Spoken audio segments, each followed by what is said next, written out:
Hello! Welcome to Squid Essays.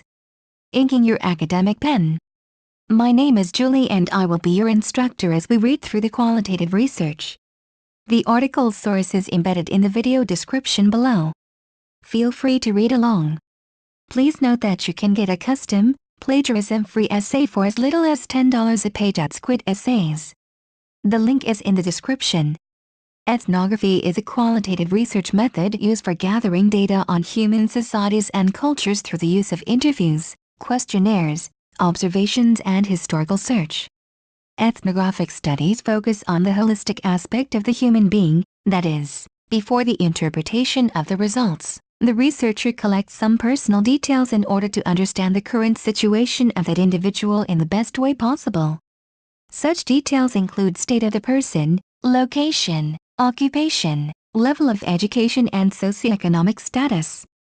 The practice of ethnography usually involves the researcher living among the population being studied since they are the most knowledgeable source of information of that particular study. Furthermore, ethnography can be problem and topic-oriented and thus does not take account of the geographical situation. Ethnographic studies demand for accurate reflections on the participants' perspective and behavior, inductive and interactive data collection. Through ethnography, new issues are discovered through the exploration, confirmation and innovation of relationship amongst the chosen variables. Ethnography contributes to issue amplification while suspending judgment till results are properly analyzed in cultural, social, personal and historical context. Life's history is another technique for carrying out qualitative research. It mainly focuses on the physiology and behavior of a person based on events that occur within his/her life cycle. Since it is a longitudinal study, the participant is examined in its various life stages such as at the age of weaning, childhood, adolescence and adulthood. As a result, a life history presents the overall picture of the participant's life and thus one will be able to find out what it is like to live the participant's life. This approach is generally carried out through open-ended and unstructured questionnaires where the interviewee will have to give a detailed account on the chronological events of his/her life and not just a yes or no answer. Action research's reflective approach to qualitative research as it is seen in the context of focused efforts in order to improve the quality of an organization and its practices through superior ways of addressing issues and solving the problems.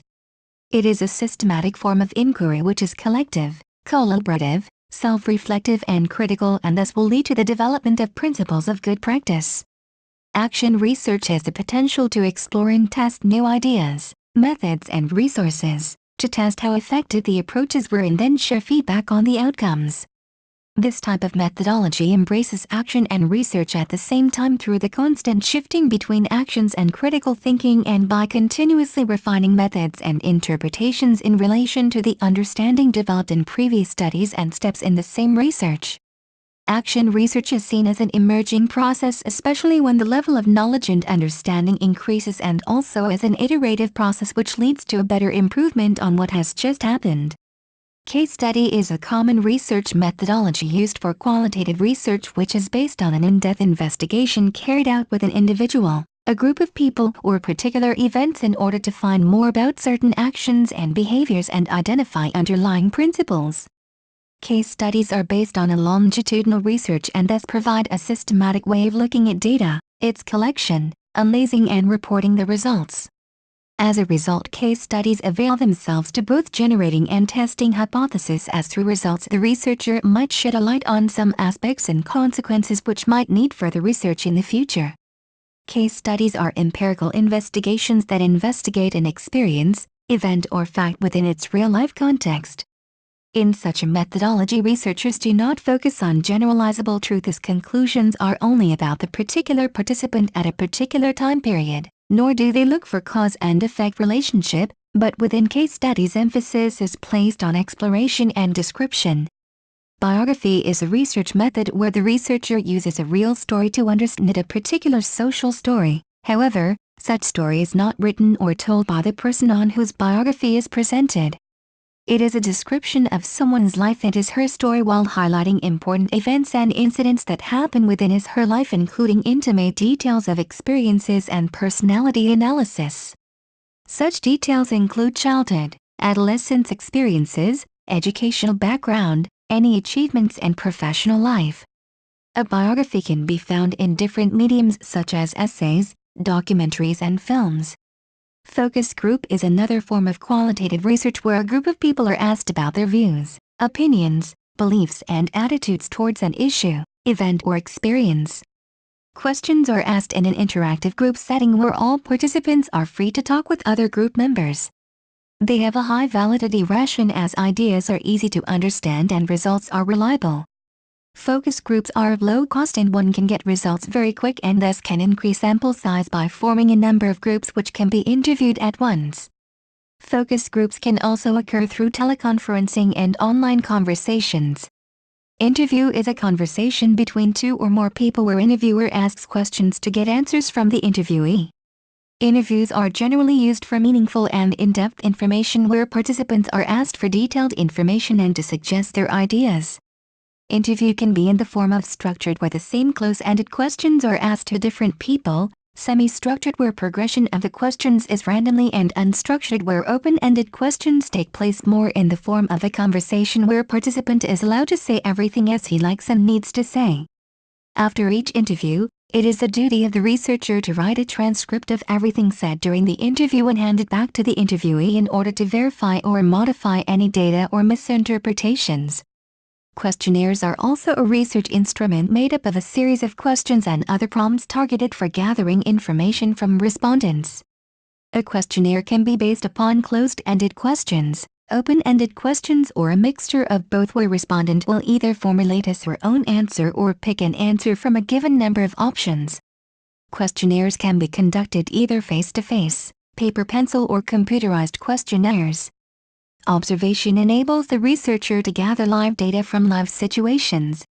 This enables the researcher to understand the context of programs, to be open-ended and inductive, to see things that might be unconsciously missed, to discover things that participants might not freely talk about in interview situations and to move beyond perception-based data. Through observation the researcher can gather data on physical setting, human setting, interactional setting and program setting. There are 3 types of observations available for the researcher to work on including highly structured, semi-structured and unstructured where hypotheses are either generated or tested. The researcher can take a number of roles in observation ranging from complete participation to complete detachment. When analyzing data obtained, it can be carried out either by event sampling, instantaneous sampling, interval recording or rating scales according to the research question posed. Apart from describing what the researcher observed, he can also needs to interpret the observations through evaluation and judgment of observational variables, making assumptions and conclusions about what was observed. Textual analysis lists the titles of dissertations, papers, and/or books to give one example of each of the different qualitative research approaches that can be used to investigate secondary schools in Malta. Ethnography, Vanessa Gett and Michelle Tunna, 1998. Becoming Boys, Gender Identities in the Primary School. B.Ed. Hans, dissertation. University of Malta, Malta. Life's History, Audrey Dingley, 1998, Hannah, The Story of a Maltese Secondary School Teacher. Unpublished B.Ed. Hans, dissertation. University of Malta, Malta. Action Research, Valerie Mitzi and Nadia Vassallo, 2002, Changing Tactics, A Case Study in Action Research. Unpublished B.Ed. Hans, dissertation. University of Malta, Malta. Case Study, Anna Rita Grech, 1987, Teaching English in Malta, A Case Study. XXX University of Malta, Malta. Biography, Focus Groups, Anne-Marie Benici, 2008, Healthy Living. Developing and piloting a health education program for Year 6 students' digital dissertation. XXX B.Ed. Hans, dissertation. University of Malta, Malta. Interview, Christine Buttigieg, 2008, Teachers' Decision-Making in the Teaching of Foreign Languages in the Secondary Classrooms. B.Ed. Hans, dissertation. University of Malta, Malta. Questionnaires, David Bartolo, 1987, Attitude to Physics Questionnaire. B.Ed. Hans, dissertation. University of Malta, Malta. Observation, Bernardine Warrington, 1991, An Observation of Questioning Techniques in Secondary Maltese Schools, Form 1 and 2. B.Ed. Hans, Dissertation. University of Malta, Malta. Textual Analysis, Mleisborg, 1999, A Content Analysis of English Reading Texts for Year 5 or Primary Schools. B.Ed. Hans, Dissertation. University of Malta, Malta. Journal Entry 7. Write down a short critical account of a B.Ed. dissertation of your choice that uses qualitative methods as its main mode of inquiry. Audrey Dingley, 1998, Hannah, The Story of a Maltese Secondary School Teacher. Unpublished B.Ed. Hans, Dissertation. The objectives of this study were to find out how educational pedagogy changed throughout the years, including time of World War II, Hannah's childhood and adolescence, and when she was a teacher herself. This study is also intended to find out how social events such as marriage and parenthood and educational events such as compulsory primary education, experiences at secondary schools and college interfered and affected the career of the study teacher. Another main objective made evident within the study was how professional self and subjective education theory originated and developed through the career of a teacher. Another objective was that through this study one would know how to become a better and more effective teacher. Through this biographic study, I think that the researcher managed to reach the objectives of the study effectively and in the clearest way possible by obtaining first-hand information from the participant herself, who was able to live back her days as a daughter, student, mother and teacher in order to give an overview of her personal and professional development. Through the reconstruction of the teacher's career, critical incidents are explored in detail and thus a clear view is shed upon the objectives. These objectives were also reached because the study tackled educational issues and events from the teacher's perspective and not from those who looked above the system and thus could have been biased.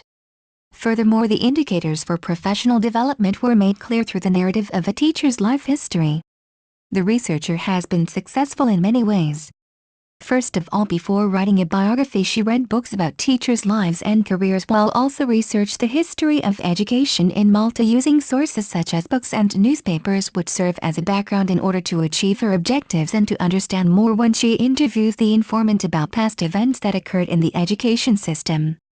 I think that such a study was very successful since readers were led to understand a teacher's professional development by situating the experience in a broader context in order for readers to have a clear overview of both her personal and professional life and so get a better understanding of the development process. The researcher managed to give us a view on what this teacher passed through her career, and this was done by purpose in order to encourage prospective and practicing teachers to be enthusiastic about their work by exposing them through Hannah's difficulties and achievements. The researcher managed to capture Hannah's life at two levels, which include her surface level, which is at everyday life and routine, and also her deepest level, that is, her feelings, thoughts and opinions. As a result, such details enable the study to be more realistic, reliable and applicable to everyday life and not just some superficial theory which a number of the readers cannot understand. The construction of the narrator's reality allowed the readers to see the individual studied in real time to the history of her time, geographical positioning and socio-cultural context. The quotes and commentary after each chapter enables the reader to find out more about what this teacher thought, felt and lived, and thus some light is shed on the lives and conditions of teachers back in the years. This study was also successful as it gives clear and direct ideas of how a life of a teacher progresses, while it gives suggestions on how to build relationship with pupils, be organized during lessons and assess pupils. The caption under the various pictures present in the dissertation enabled the readers to easily link the progression of Hannah's life and thus visualize growth. The rhetorical questions present within the biography enables the readers to reflect and think about the situations and events Hannah passed through. Finally, her greatest success in writing a biography of a Maltese teacher was shown by reaching her objectives through a long-term interaction and conducting intense and frequent interviews about the brightest and darkest corners of Hannah's life. In addition to this, the researcher also gathered and analyzed several historical and personal documents that includes photos, letters and autobiographical writing produced in the course of everyday events. I think that the relationship the researcher managed to build with Hannah enabled a better quality study where she was exposed to a higher quality data and good interpersonal skills. Also, due to the confidence built amongst them, The researcher was able to capture nonverbal signals and other body language projected by Hannah in order to produce a descriptive life history. Journal Entry 8 Document Analysis, National Standards for Child Daycare Facilities, July 2006. Collect an educational document and consider its significance in terms of the research question you are dealing with. The following are some enabling questions. What information does the document contain? The document deals with the national standards that should be implemented for child daycare facilities. The document starts by giving a checklist on who is suitable to be a childcare and thus provides suitable characteristics where the staff at daycare centers will have to be compared to. In this part of the document, emphasis on the qualities of the carers is given and it varies upon the qualifications, experience, personality and attitudes towards children. Furthermore, the document discusses the importance and recommendations for the physical environment, premises and equipment present in a daycare facility in order to ensure safety, cleanliness, security and accessibility by all children. In addition to this, the document gives an overview of the management and organization process in order to cater for the safety, well-being and care of the children in the premises with a good quality service. In this subsection of the document, a list of policies and regulations are also listed for the staff and manager to become familiar to them. Another section within this document deals with the health and safety of the children in order to prevent and control the spread of infections. Further, a list of safety measures, fire safety procedures and strict standards of hygiene is published for its implementation within the premises. The knowledge found in this section of care, learning and play is important to cater for the children's holistic development through the activities organized by the caregivers. Also, a list of objectives for different age groups is given in order to be achieved. DUIRNG the activities for children to develop properly through different milestones of their childhood years. Another section deals with the involvement and participation of parents in the childcare premises for the promotion of welfare and development of the children. A list of guidelines is provided to carers in order to encourage good practice when working with parents. A code of behavior management is also found in this document as it promotes positive and acceptable discipline for improving the child's behavior and thus the children will be protected against physical, verbal or emotional abuse. The document also contains information on child protection through the implementation of several child-related policies and procedures mostly to protect the child against some type of abuse. Information of food and drinks within the care centers is also given in order to promote a healthy diet and to cater for children with special dietary requirements. Finally, the document deals with equal opportunities for everyone, including children with special needs, through inclusive activities with no diversity of race, culture, gender and religion.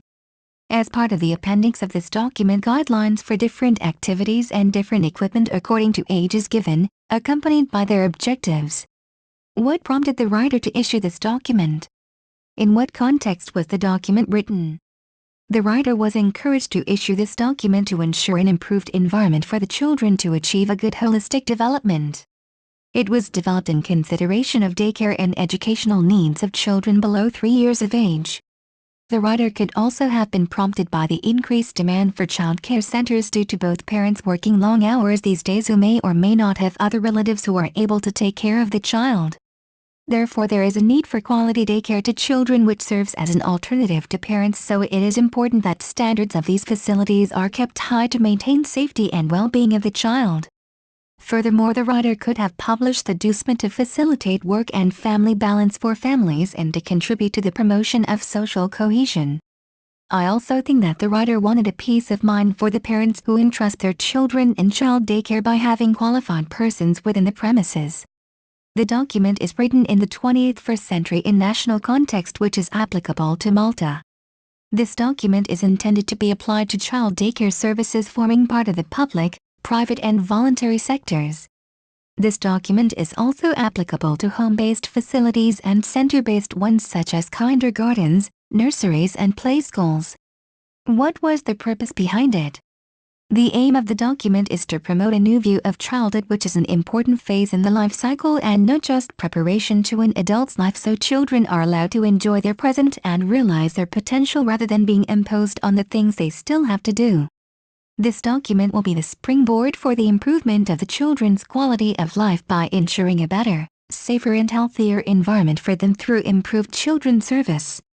Another aim of the document is to promote the emotional, social and educational development of the young ones and well-being of themselves and their families.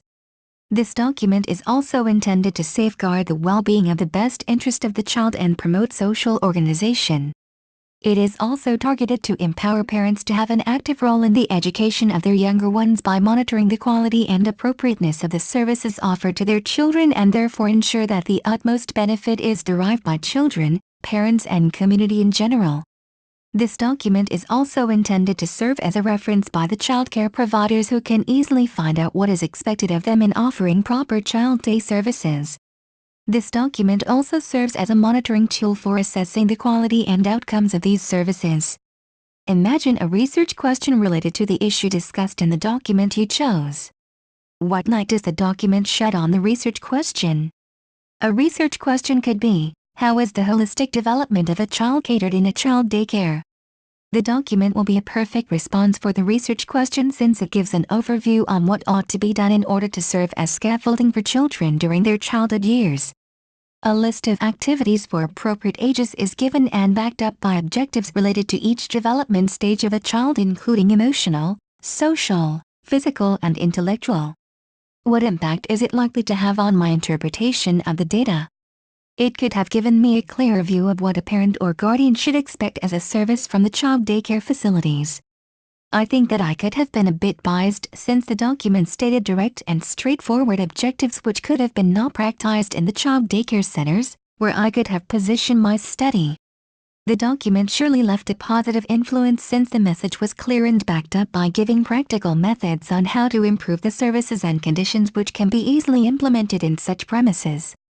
Journal Entry 9 present a descriptive write-up of students playing during midday break. On Wednesday 3 March, I assigned some of my observation time in the school grounds during the midday break, which begins at noon and is about 30 minutes long, in order to get a feel on the activities that occur during this break. The main ground where most of the pupils position themselves is the largest one amongst the other 4 grounds present within the school.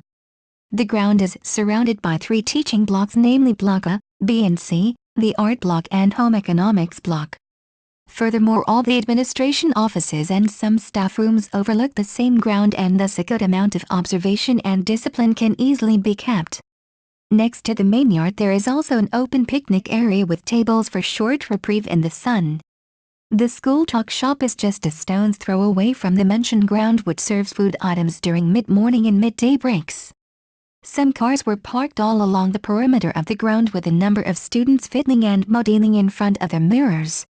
This situation caused a hindrance to those pupils playing basketball who had to be extra vigilant not to cause any physical damage to the teacher's property. I also noticed several signs posted to the walls such as "No chewing gums allowed," "Walk, don't run and use rubbish bins." A lot of graffiti were sketched along the ground and some walls which exposed various signs of rebellion, names and pet names. The majority of the students were found in clusters of more than 4 pupils, either of the same age group or circle of friends. However, there was also a number of pupils who were sitting solitary and several times they were even mocked by the larger crowd who passed by. Some older students were wandering in the school grounds, as pointed out by a teacher, searching for the appropriate opportunity to pick up a fight with generally the youngest pupils in the school. A learning support assistant and a mathematics teachers were in one of the ground corners trying to make a pupil with special needs understand some mathematics concepts. The student seemed to be interacting and participating all along the content which was being covered during that short period of time. 2 other teachers were also on their daily supervision on the ground premises in order to keep some order and avoid truancies as much as possible. However, they looked very annoyed according to their body language and several times they pointed their fingers towards a number of pupils, giving the impression that the conversation amongst them revolved around the mentioned pupils. 2 of what seemed behavior-challenging pupils were arguing with one of the teachers since, from what I got to know, they were supposed to be in detention during the whole week where instead they were enjoying their break as everybody else. Most of the pupils were eating their lunches, mostly ready-made meals bought from the tuck shop since the food varied over crisps, chocolates and some pasties bought in the morning from outside the school premises. They were consuming their lunch on the ground floor, and surprisingly enough, after finishing their lunch, most of the pupils licked their fingers, exposing bad hygiene practices to their peers. The remaining food and packaging were generally thrown on the ground nearby other students who were still eating. As a result, the latter group passed rude comments to their action, and most of the time slang words were heard in the conversation. In the last few minutes of the break, one could see a number of pupils sunbathing with their heads resting on their friend's lap while gossiping and talking about issues which mattered to them and cracking a number of jokes which resulted in shrieking laughter. Other pupils were lying on their tummy busily copying homework over somebody else's work or else scribbling on the ground. On one instance, 3 blonde girls started fighting over some issue and ended up in physical violence by pulling hair and kicking. As a result, the assistant head, aided by the 2 teachers present, had to make its way amongst them and sent them to the head's office. The spectators ended up either laughing or passing their opinions loudly enough to be heard by other kids. A Form 5 group of pupils were practicing a dance in the middle of the ground, and some of their friends acted as supporters since they shouted and clapped constantly at them. As soon as the bell rang for the 6th lesson to begin, booming sounds and yawns of annoyment were highly visible, with very little willingness to stand up from the floor. Journal Entry 10. Interview. The transition experiences of students from primary to secondary schools can be explored through the use of interviews. Imagine yourself interviewing a child to investigate his or her own experiences of such a transition. What are the ethical procedures that the researcher should follow in interviewing the child? The aim of the research must be a direct benefit to the child or adolescents in their community. If not, the researcher have to make it a point to alter the research question for the benefit of this vulnerable group of people. The researcher need to always put the best interest of the child first by promoting and protecting their well-being. It is unethical to involve children in a research if no valid information results. Therefore, SE will have to make the best to foresee possible negative consequences and ensure that the research will not lead to any direct or indirect harm, including physiologically, socially, emotionally, and physically. As a result, primarily the researcher needs to obtain the consent from the ethics committee, especially when dealing with sensitive issues. After this approval, the consent of the legal guardians of the child is required, since the research is carried out with a minor. Interviewers should provide the guardians with the information about the activity in a manner appropriate to their culture and education. The researcher also needs to make sure that such a research is culturally accepted by the participants and their families. After obtaining such a permission, the researcher has a responsibility to inform the child in a way that he can understand, which means that the information must be adapted and age-appropriate for their participation to be voluntary and not based on incentives or any pressure. The researcher needs to explain to the child that the interview will be anonymous and beneficent in order to build a relationship based on honesty, trust, and integrity. It is very important for the researcher to clearly indicate to the children and their guardians when and if the promise of confidentiality will be broken and to whom. The interview has to be catered for the child according to his or her age, so that the children are provided with the opportunity to express themselves and make choices in a way that is corresponding to their understanding. The interviewer should make the child aware that he can stop and withdraw from the research at any time, or else choose not to respond to certain questions, and thus will be allowing the children to have a say on things which affect them directly in their lives. Researchers also need to be sensitive regarding nonverbal behavior, especially from young children, which indicate that they wish to end the interview. It would be ideal for the interview to be carried out in a visible place where participants cannot be overheard, unless there is the aim to hide the involvement of the child and thus need to be carried in private. Furthermore, careful planning is important in order for the researcher to become aware of the possible consequences obtained through the asked questions, both intentionally and unintentionally, which can have a dreadful effect on the young people and their families. When instances occur where the child remembers painful incidents such as physical abuse, emotional abuse, and feeling of isolation during the transition period, the researcher should make it a point to ask the child for permission to involve other people from inside or outside the school, such as social workers or guidance teachers, in order to help him or her get over the troublesome issues and stop the interview immediately. The researcher should make it a point to stop the research unless appropriate responses to potentially harmful consequences can be provided. Furthermore, since children are continually developing holistically, It is important for the researcher to reflect on the whole research process and thus has to make adaptations and modifications accordingly, in the case where basic conditions were altered. Research should always be based on respect and confidentiality, since when researching certain delicate topics the child need to even be protected from their parents or legal guardians because of the confidential information and any secrets the child felt to discuss with the interviewer. The researcher have to make it a point to balance the need amongst maximizing the children's participation by hearing their own opinions on the issues affecting their lives with the need to minimize their exposure to harm when gaining information on sensitive issues and thus minimize intrusion from the researcher's point of view. Interviewers should genuinely listen and respect the views of children while being sensitive to their reactions and not override their responses in order to complete the interview session. The researcher should never disrupt the education of the child by withdrawing her or him from the classroom during lesson times, since it might put extra pressure on the interviewee to stay due to labeling. It is also important for the interviewer not to raise expectations for the students by presenting the interview as some sort of therapy or discussion. The interviewer has to make it a point for children not to develop attachments with him or her, since he is only available for a certain time period. As a result, it would be a good idea for the interviewer to link the participants to other outsiders who are well informed about the situation and is willing to provide support and assistance in order for pupils to have someone to look out for after the interviewer vanishes from the site. After the interview have taken place, it is important that the researcher reads the transcript to the child and explain clearly what had been written for the child to add or reduce the content according to what he thinks is the best. Also, it is important that the researcher provides the legal guardians of the child with full name and contact details to be available if a misunderstanding or query arises. During the write-up, it is the duty of the interviewer to keep the children's identity private and not traceable to protect them from harmful consequences such as stigmatization. Prepare questions for an unstructured interview with the child. How and by whom were you prepared for secondary school? What were the biggest worries you were not looking forward to move to secondary school? How worried did you feel? What were the biggest hopes you were looking forward to move to the secondary school? How do you feel in the new school? What was the best thing about starting secondary school? What did you find was the hardest thing to cope with when you began secondary school? How did you deal with that? What helps you to do fine in secondary school? What were the main differences that you found between primary and secondary school?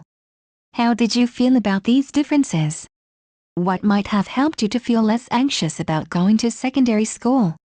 Bibliography: http://www.alicemedia.net/ download/ year_12/ textual_analysis.pdf http://en.wikipedia.org/ wiki/ focus_group https secure.um.edu.mt/ lib/ opac/ asp/ adlib.asp. We are the world's most loved study website. Better still, membership is free. Please be aware that the free essay that you were just reading was not written by us. This essay, and all of the others available to view on the website, were provided to us by students in exchange for services that we offer. This relationship helps our students to get an even better deal while also contributing to the biggest free essay resource in the UK. If you are the original writer of this essay and no longer wish to have the essay published on the UK Essays website, then please click on the link below to request removal. Request the removal of this essay. Thank you for taking your time to listen to me. I hope you enjoyed learning about the qualitative research as much as I did. Kindly remember that you can get a custom, plagiarism-free essay at Squid Essays for as little as $10. The link is in the description. See you next time.